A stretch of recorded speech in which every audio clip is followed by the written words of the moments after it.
तो बिना देर किए आइए स्टार्ट करते हैं दोस्तों। सबसे पहले आप देख सकते हैं क्वेश्चन नंबर फर्स्ट को।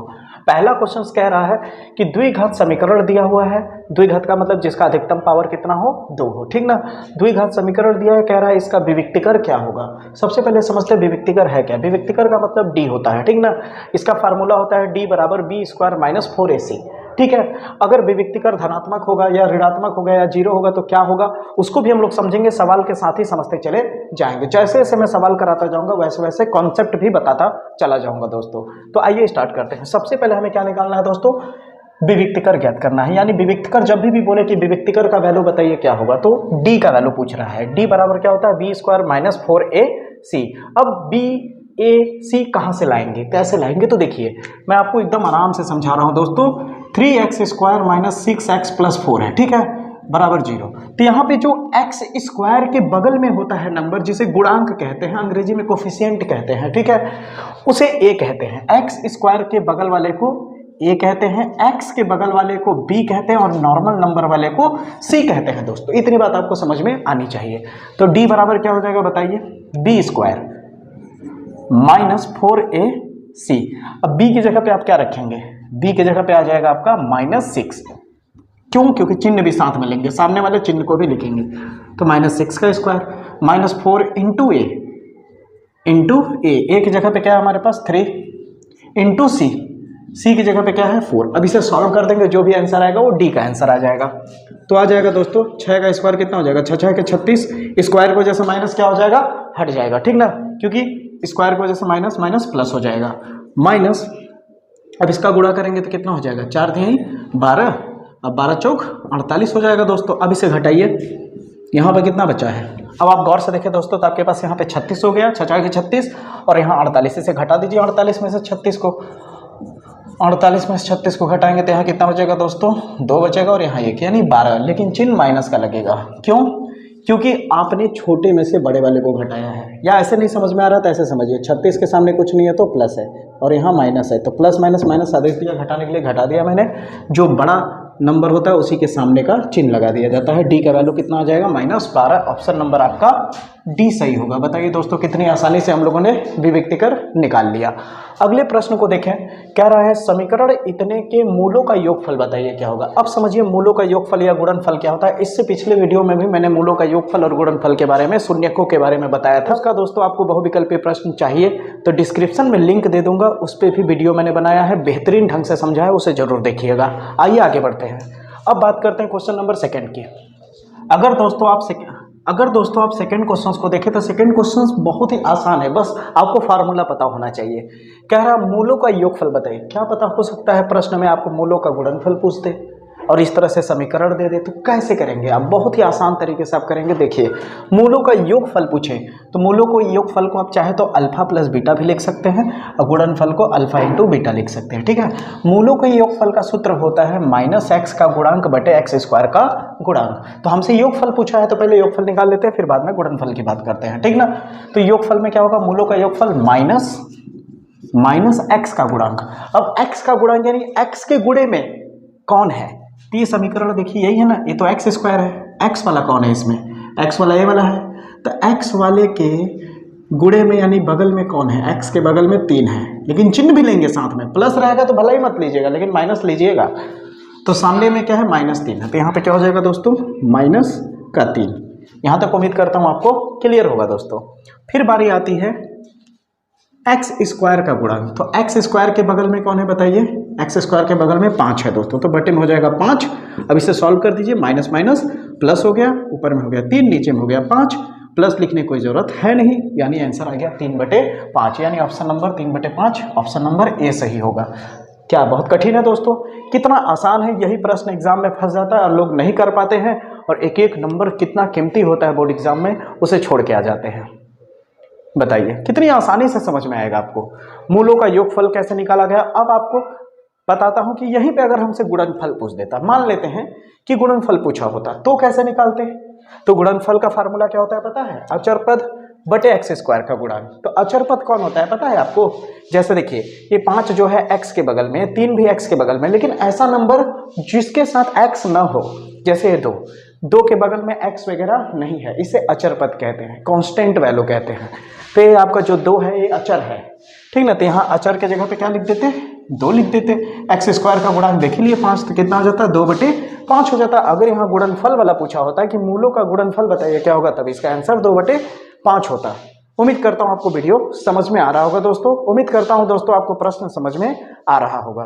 आगे बढ़ते हैं क्वेश्चन नंबर 3 की तरफ। अब अगर प्रश्न तीसरे को देखें दोस्तों, तो तीसरा तो बिल्कुल ही आसान है, लेकिन ये भी बता देता हूँ कि तीसरा प्रश्न इंपॉर्टेंट भी है, स्टार क्वेश्चन है दोस्तों। ऐसा प्रश्न हो सके तो इस बार फंसे भी, तो ध्यान से देखिएगा दोस्तों, ऐसे प्रश्न को बिल्कुल मत हाथ से जाने दीजिएगा।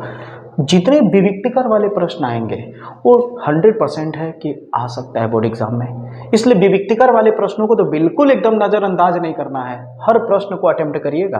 तो ध्यान दीजिएगा कि कह रहा है कि 2x² प्लस kx माइनस 8 बराबर 0 के दोनों मूल के परिमाण में समान है। दोनों मूल का मतलब इसका जो x का वैल्यू आएगा 2 बार आंसर आता है, ठीक ना। कह रहा है दोनों, जैसे अभी हम लोग मूल को क्या माने थे, अल्फा और बीटा माने थे, तो ये कहना चाह रहा है अगर मान लीजिए मेरे पास दो मूल है मान लीजिए, ठीक ना, एक मूल को अल्फा मान लेता हूं और एक मूल को बीटा, तो ये कहना क्या चाह रहा है कि परिमाण में दोनों समान है। परिमाण का मतलब होता है कि दोनों, अगर ये 2 है तो ये भी 2 होगा, अगर ये 3 है तो ये भी 3 होगा, अगर ये 5 है तो ये भी 5 होगा। तो आगे क्या कहता है कि दोनों मूल परिमाण में तो समान है परंतु चिन्ह में विपरीत है, यानी अल्फा बराबर बीटा तो है लेकिन एक का चिन्ह प्लस है और एक का माइनस, तो दोनों में से किसी को कर लेते हैं, इसको माइनस कर लेते हैं। यहां तक पहुंचा दिया। तो कहता है विपरीत है, तो बताइए के का मान क्या होगा, या फिर कह रहा है कि के का मान कौन सा ऐसा होगा कि इस के कौन से मान पर ऐसा वैल्यू आएगा, ये भी कह रहा है, या कुल मिला के समझ लीजिए के का मान ज्ञात करना है आपको, बस क्लियर है। तो अब देखिए, तो यहाँ पे हमने क्या किया, माइनस बीटा को इधर ले आया, तो क्या हो जाएगा प्लस बीटा बराबर क्या हो जाएगा 0, क्यों, क्योंकि यहाँ कुछ नहीं बचा तो 0 बचा। अगर आप गौर से देखें तो क्या है दोस्तों, बताइए आप ही लोग, अल्फा प्लस बीटा क्या अभी कुछ देर पहले बताया था, मूलों का योगफल। तो मूलों के योगफल का फार्मूला क्या होता है, इसको हटा करके हम चाहे तो इसके जगह पे क्या लिख सकते हैं, माइनस एक्स का गुणांक बटा एक्स स्क्वायर का गुणांक बराबर 0। तो योगफल के जगह पे हमने इतना रख दिया, तो ये हो गया माइनस एक्स का गुणांक। एक्स का गुणांक देखिए इसमें कौन सा है, एक्स के बगल में के है, तो यहाँ रख देंगे के बटे एक्स स्क्वायर का गुणांक। एक्स स्क्वायर के बगल में कौन है यहाँ 2, तो यहाँ नीचे रख देंगे 2 बराबर 0। यही होगा दोस्तों, आप देख सकते हैं, ठीक है। अब क्या करेंगे, इस 2 को उधर भेज देंगे, 0 से गुणा हो जाएगा, तो माइनस के बराबर क्या हो जाएगा, 2 का 0 से गुणा करेंगे तो 0 ही रहेगा। अभी माइनस के है, माइनस भी उधर ले जाएंगे तो 0 ही हो जाएगा, यानी के बराबर कुल मिला के 0 आएगा। तो इसका आंसर कौन सा सही होगा दोस्तों, इसका आंसर सही होगा ऑप्शन नंबर डी। तो देखा कितनी आसानी से तीसरा क्वेश्चन भी कर लिया हम लोगों ने, क्या कहीं कठिन है दोस्तों, नहीं ना। ऐसे ही आसान तरीके से मैं पूरा क्वेश्चंस आपको बताऊंगा, हर तरह का क्वेश्चंस बताऊंगा जो चैप्टर नंबर 4 से बहुविकल्पी में बोर्ड एग्जाम में पूछा जाएगा दोस्तों। अगर आपको वीडियो अच्छा लगे, पसंद आए, तो दोस्तों तक जरूर वीडियो को शेयर करिएगा, शेयर करने में कोई कंजूसी मत करिएगा दोस्तों। तो आइए आगे शुरू करते हैं, क्वेश्चन नंबर 4 की तरफ चलते हैं। तो अब आ गए हैं दोस्तों हम लोग क्वेश्चन नंबर 4 की तरफ। अब क्वेश्चन नंबर 4 या 5 को करने से पहले कुछ बातें बता देता हूं, उसे समझिए। अगर डी का वैल्यू यानी विविक्तिकर जब आप निकालेंगे, अगर वो डी का वैल्यू 0 आ गया तो समझ लीजिए वो वास्तविक और बराबर होगा, और अगर डी का वैल्यू 0 से ज़्यादा आया यानी धनात्मक पॉजिटिव आया तो समझ लीजिए वास्तविक होगा, लेकिन उसका जो मान होगा एक्स का वो असमान होगा यानी भिन्न होगा, अलग अलग आएगा। और अगर डी का वैल्यू 0 से कम आ गया यानी निगेटिव आ गया तो समझ लीजिए वास्तविक नहीं होगा, क्योंकि डी है कौन, रूट के अंदर वाला ना। अगर वो निगेटिव आ जाए तो रूट के अंदर कोई भी वैल्यू निगेटिव आ जाता है तो वास्तविक यानी रियल नंबर कभी नहीं कहलाता हो, ठीक है। अब आते हैं सवाल को। तो पहला सवाल क्या है हमारे पास, यहाँ चौथे में देख सकते, कह रहा है समीकरण इतना दिया हुआ है, उसके मूल कैसे होंगे, इन चारों में से कौन सा ऑप्शन सही होगा। तो इसके लिए हमें डी निकालना पड़ेगा पहले। तो पहले हम डी निकाल लेते हैं, बहुत ही छोटा सा है, सिंपल सा है, आसानी से हो जाएगा। तो सबसे पहले डी निकालने के लिए क्या करेंगे आप जानते होंगे, हम क्या करेंगे दोस्तों, बड़ा सिंपल सा डी लिखेंगे, बी स्क्वायर माइनस 4ac करेंगे। अब यहाँ पे क्या हो जाएगा, d बराबर b की जगह पे कितना हो जाएगा, अब पता चल ही गया है कि a b c क्या होता है तो x के बगल वाला b होता है, तो क्या हो जाएगा दोस्तों, जो x के बगल में है वो b होगा। कितना है 12, लेकिन चिन्ह आगे का लेंगे माइनस वाला, ठीक है। -4 इंटू ए की जगह पे क्या होगा, एक्स स्क्वायर के बगल वाला a कहलाता है, 4 हो जाएगा इंटू c क्या होता है अचर पद यानी 9। प्लस है तो सामने का प्लस लिखने की जरूरत नहीं है, लेकिन माइनस रहता है तो माइनस चिन्ह लगाना पड़ता है दोस्तों, ठीक है। अब देखिए d बराबर कितना हो जाएगा, 12 का स्क्वायर कितना हो जाएगा, 44 हो जाएगा, 144, ठीक ना। लेकिन स्क्वायर की वजह से माइनस क्या हो चुका होगा, प्लस हो चुका होगा, ठीक है दोस्तों। माइनस अब यहाँ पे क्या हो जाएगा, 4 चौक 16, और 16 नवा कितना होता है, फिर से 144 हो जाएगा। अब 144 में से 144 घटाएंगे तो कितना आएगा, 0। अब d का वैल्यू बताइए, 0 आया है ना। जब d का वैल्यू 0 आ जाए तो इसका मतलब आंसर आपका क्या होगा, वास्तविक तो होगा लेकिन उसके साथ साथ बराबर भी होगा। तो देखिए वास्तविक और बराबर कहीं लिखा है, ऑप्शन नंबर सी आपका सही होगा दोस्तों। तो इस तरह के प्रश्न आए तो देखिए कितना आसान हो जाता है जब आपको कॉन्सेप्ट क्लियर रहता है, ठीक है दोस्तों। इसे जरूर आप नोट कर लीजिएगा, ठीक है। इसे आप वीडियो को रोक करके जरूर नोट कर लीजिएगा जो मैं यहाँ पे लिखा हूं। आगे बढ़ते हैं दोस्तों क्वेश्चन नंबर 5वें की तरफ। क्वेश्चन नंबर 5वां भी सेम है। तो क्वेश्चन नंबर 5वें में क्या कह रहा है, वही चीज कह रहा है कि द्विघात समीकरण दिया है, बताइए इसमें से कौन सा सही होगा। किसको ये फॉलो कर रहा है, तो डी का वैल्यू फिर निकालना पड़ेगा। तो आइए निकालते हैं। अब फिर से डी का वैल्यू निकाल के देख लेते हैं। तो डी बराबर क्या होगा दोस्तों, बी स्क्वायर माइनस 4ac। तो डी बराबर बी, बी एक्स के बगल वाला 5 है, प्लस है तो प्लस लिखने की जरूरत नहीं है, माइनस 4 इंटू ए की जगह पे 3 है, इंटू सी की जगह पे कितना है, 3 है। अब कितना हो जाएगा दोस्तों, डी बराबर हो जाएगा 50 25 माइनस 3 3 का 9, 9 चौक 36 हो जाएगा दोस्तों आपका।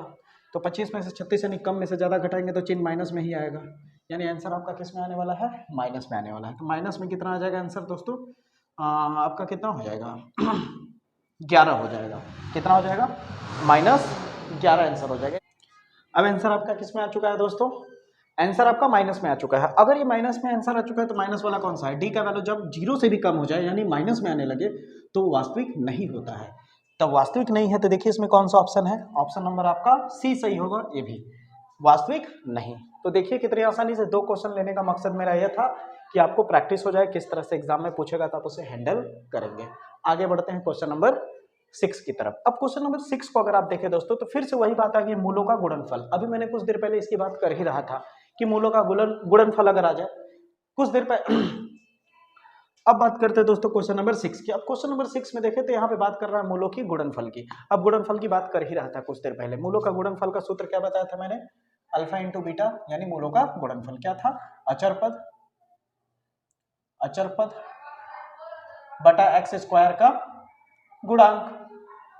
अब बताइए दोस्तों अचर पद इसमें कौन है, बताया था ना जो x के साथ ना हो। यहाँ पे देखिए ये नॉर्मल नंबर जो 2 है जिसके साथ x नहीं है इसी को अचर पद कहते हैं। तो 2 क्या हो गया आपका अचर पद, यानी ऊपर में क्या हो जाएगा 2 बटे नीचे में एक्स स्क्वायर का गुणन, एक्स स्क्वायर का गुणन, स्क्वायर के बगल में कौन है 3 है, तो 2/3 आ जाएगा। 2/3 आपका कौन सा होगा, ऑप्शन नंबर डी सही होगा। उम्मीद करता हूं दोस्तों क्वेश्चन नंबर 6वां भी आपको समझ में आ गया होगा। आगे बढ़ते हैं क्वेश्चन नंबर 7 8 9 10 की तरफ।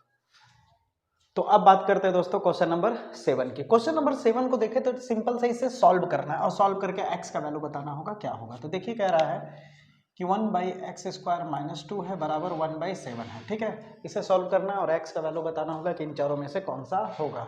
तो ज़्यादा कुछ नहीं करना है, क्रॉस मल्टीप्लाई, ये 7 इधर गुणा हो जाएगा, 7 एकम 7 बराबर इसका इधर 1 से गुणा हो जाएगा। तो इस पूरे का 1 से गुणा करोगे तो कोई फर्क पड़ेगा नहीं, जैसे का तैसा उतर जाएगा। -2, अब -2 इधर भेज दो तो क्या हो जाएगा, 7 पहले से ही है, -2 उधर आ जाएगा तो हो जाएगा +2, क्योंकि चिन्ह पलट जाता है उधर जाने पे। x स्क्वायर 7 2 9 हो जाएगा, 9 बराबर क्या हो गया एक्स स्क्वायर। स्क्वायर हटाओगे तो इधर क्या आ जाएगा, रूट आ जाएगा। कितना बचा x, जब भी स्क्वायर हटाओगे तो इधर क्या आ जाएगा दोस्तों, रूट आ जाएगा। अब रूट से बाहर जब 9 निकलेगा तो 3 बन के निकलेगा, लेकिन रूट में होने की वजह से क्या हो जाएगा, प्लस माइनस हो जाएगा। तो x का वैल्यू क्या हो जाएगा, +-3 हो जाएगा। ऑप्शन नंबर सी सही होगा। देखा कितनी आसानी से क्वेश्चन नंबर 7 को कर लिया हम लोगों ने। बात करते हैं क्वेश्चन नंबर 8 की। क्वेश्चन नंबर 8 में भी वही काम करना है, x का वैल्यू निकालना है, क्योंकि डायरेक्टली जब वो पूछे कि मूल बताइए क्या होगा, मूल या फिर शून्य, तो समझ लीजिए वो किसका वैल्यू पूछ रहा है, x का ही पूछ रहा है। तो हमारे पास क्या दिया हुआ है, x² - 4 बराबर 0 दिया हुआ है। अगर गौर से देखा जाए तो x स्क्वायर है -4, इस 4 को चाहे तो हम क्या लिख सकते हैं, 2 का स्क्वायर लिख सकते हैं कि नहीं, बताइए, लिख सकते हैं। अब इसे गौर से देखिए, तो इस x को अगर a समझ लें और इस 2 को b समझ लें तो a² - b² का फार्मूला बन रहा है कि नहीं।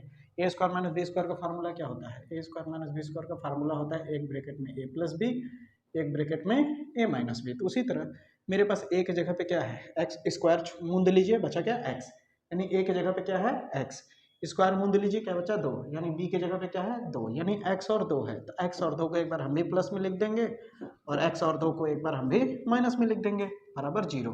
अब ये 0 दोनों के लिए काम कर रहा है, ठीक है। तो एक बार लिखेंगे यदि x प्लस 2 के लिए अगर हम 0 लेंगे तो x प्लस 2 उधर जाके क्या हो जाएगा -2 हो जाएगा।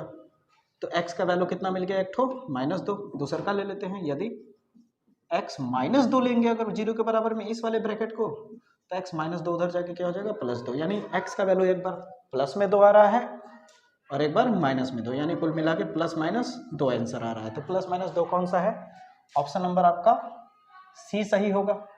ऑप्शन नंबर सी सही होगा। 8वां प्रश्न भी आसानी से निकल गया। ऐसा प्रश्न भी एग्जाम में पूछा जाता है। आपको जानकारी के लिए बता दूं, जो अभी मैंने पहला क्वेश्चन कराया है ये 2023 में फंसा हुआ प्रश्न है, अभी पिछले साल ही बोर्ड एग्जाम में आया हुआ है। तो आप ये नहीं कह सकते कि इस तरह का प्रश्न नहीं फंसेगा। हर तरह के प्रश्नों को करके जाओगे तब दहाड़ के ऐसे चौड़े में खड़े रहोगे कि पूछ क्या पूछना है, आन दे, जो आएगा आन दे।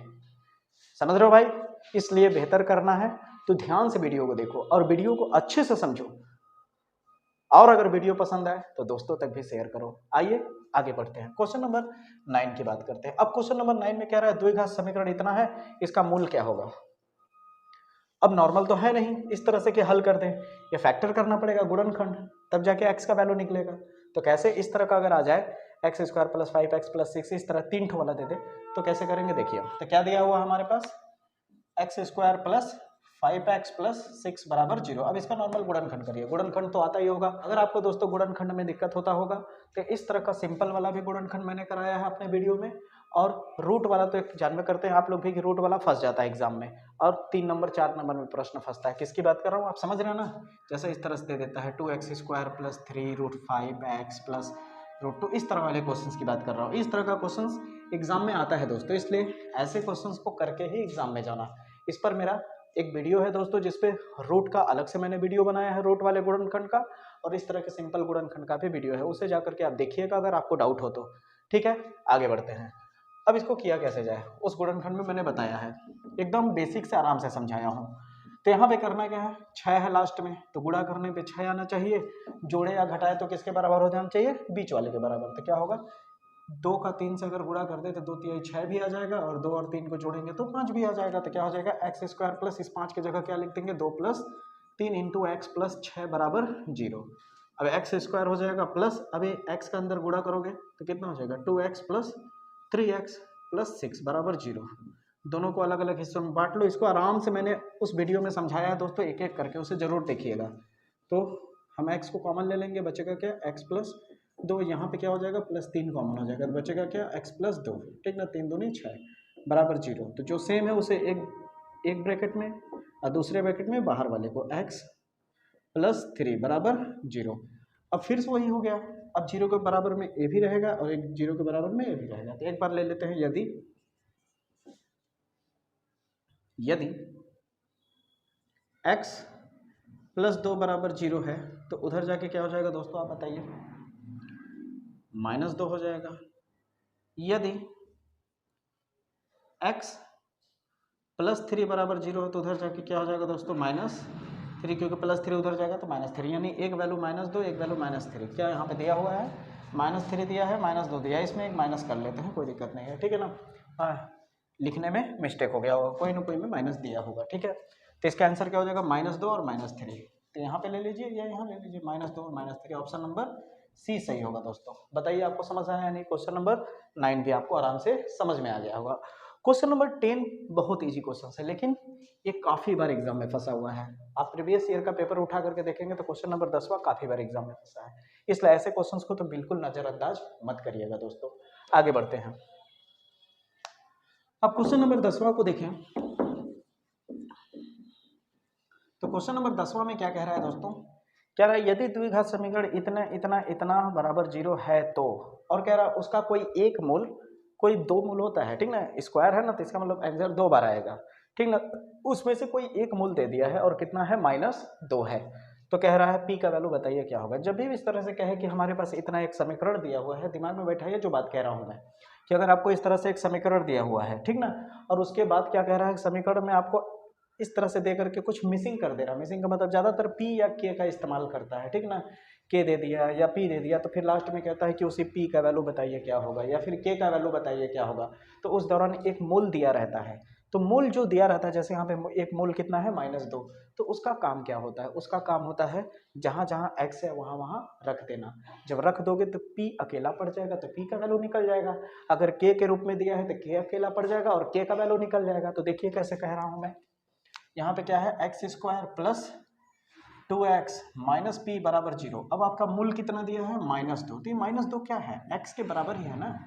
तो जहाँ जहाँ x है वहाँ वहाँ क्या कर देंगे हम लोग, -2 रख देंगे।